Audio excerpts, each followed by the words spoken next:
ওয়ালাইকুম দর্শক, ভিডিওটি দেখতে থাকুন। আশা করি ভালো লাগবে। কিভাবে পানির লাইন বসানো হয় পাইপ দিয়ে, কিভাবে পানি চেকিং করে,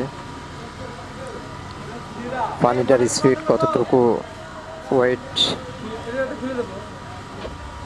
বাড়বে, সম্পূর্ণ ভিডিওটি দেখতে থাকুন।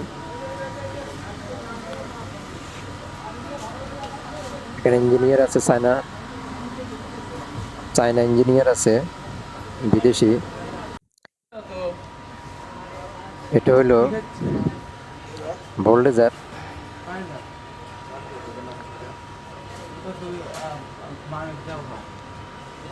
ভোল্টেজারটি প্রথম মাঠে উঠেছে, এই যে চেক করতেছে পানির লাইন, ছোট ছোট পানির লাইন দিয়ে চেক করতেছে পানিটা ভালো আসবে না খারাপ আসবে।